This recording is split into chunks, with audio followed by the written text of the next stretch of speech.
उत्तक की बात करते हैं। क्या बात करते हैं? संयोजी उत्तक। संयोजी उत्तक को तीन भाग में दिया डिवाइड करके, तरल संयोजी, वास्तविक संयोजी उत्तक, उसके बाद कंकाल उत्तक और तरल संयोजी उत्तक। तो हमने पहला बात करेंगे वास्तविक संयोजी उत्तक की बात कर रहे हैं, है ना। तो पहले जानना संयोजी उत्तक होता क्या है।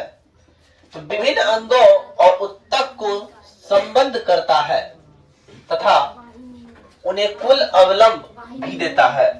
देखिए ध्यान समझिएगा कि संयोजी उत्तक काम क्या है। ये विभिन्न अंगों को एक साथ संबंध जोड़ने का काम करता है। कौन करता है? तो भैया संयोजी उत्तक करता है। अवलंब मतलब शक्ति, शक्ति प्रदान करने का भी काम करता है। तो कौन करता है? संयोजी उत्तक। इस प्रकार के उत्तक में कोशिकाओं की संख्या कम होती है। जितनी भी संयोजी उत्तक होगी, इनके अंदर कोशिका की संख्या कितनी होगी? अधिक नहीं होगी, वो कम मात्रा में पाई जाती है। अब आते हैं, संयोजी उत्तक आंतरिक अंगों के रिक्त स्थानों में भरी रहती है। कहाँ रहती है? संयोजी उत्तक आंतरिक अंगों के रिक्त स्थानों में भरी रहती है। कौन उत्तक? संयोजी उत्तक। और ये रक्त, नलिका एवं तंत्रिका के चारों ओर अस्थि मज्जा में पाई जाती है। ये कहाँ पाई जाती है? रक्त की नलिका एवं अस्थि मज्जा के चारों ओर, अस्थि मज्जा के चारों ओर पाई जाती है। कौन उत्तक? संयोजी उत्तक। तो भैया संयोजी उत्तक को तीन भाग में बांट दिया गया। तो पहला होता है वास्तविक संयोजी उत्तक, और दूसरा होता है कंकाल संयोजी उत्तक, और तीसरा होता है तरल संयोजी उत्तक।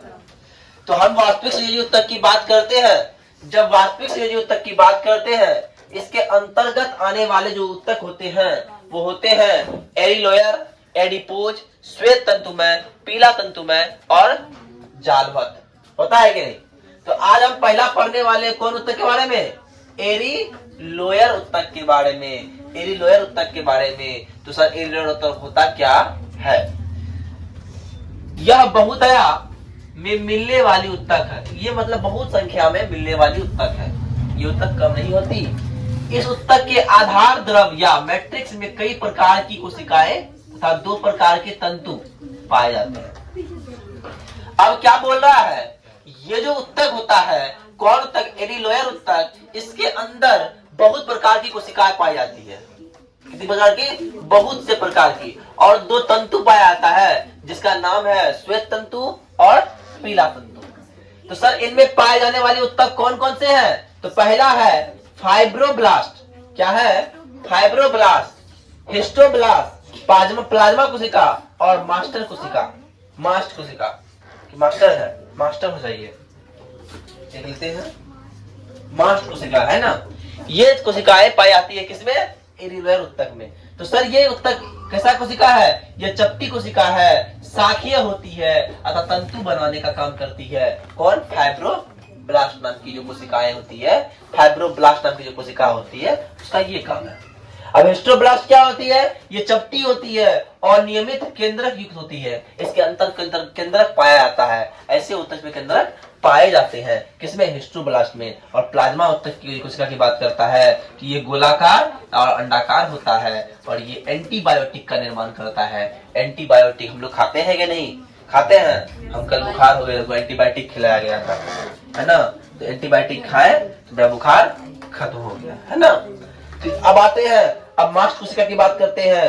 ये केंद्रक युक्त गोलाकार अंडाकार होती है और ये रुधिर वाहिनी, रुधिर वाहिनी मतलब तो खून के जो जिससे खून बहता है जिस नलिका के द्वारा में फैलने के लिए प्रोटीन का स्राव करती है। कौन? मास्ट कोशिका।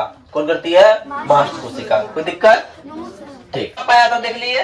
और इसे बोला दो प्रकार के तंतु भी पाए जाते हैं। तो पहला तंतु है श्वेत तंतु, दूसरा है पीला तंतु। ये अशाखीय एवं लचीले होते हैं और ये कोलेजन नामक पदार्थ के बनते हैं। कौन? श्वेत तंतु।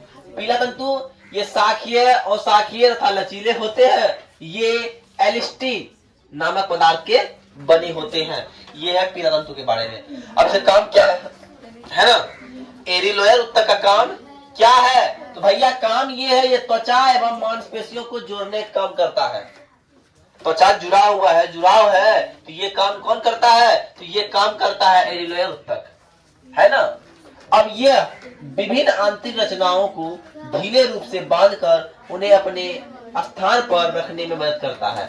हमारा शरीर का विभिन्न भाग है, इनको अपने स्थान पर बांध कर रखने का जो काम करता है वो क्या कहलाता है? एरिनोयर ऊतक। इसका दो काम है, ये दो काम पूछेंगे। अब बताते हैं, अगर हम नेक्स्ट क्लास पे तुम लोग आओगे तो हम पूछते हैं कि एरिनोयर ऊतक की काम क्या है, तो आप लोग आसानी से बता सकते हैं इसका काम है क्या?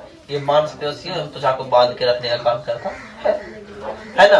इनके अंतर्गत विभिन्न प्रकार की कोशिकाएं पाई जाती हैं। कौन? फाइब्रोब्लास्ट, स्टोब्लास्ट, प्लाज्मा कोशिका, मास्ट कोशिका। और इसके अंतर्गत दो तंतु पाया जाता है, श्वेत तंतु एवं पीला तंतु। कोई दिक्कत?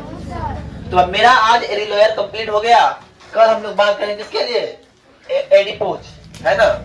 उसके बाद श्वेत तंतु में ऊतक, लाल पीला तंतु में ऊतक, उसके बाद अंत में उसका जालवत ऊतक के बारे में हम लोग पढ़ेंगे। कोई दिक्कत? चलिए।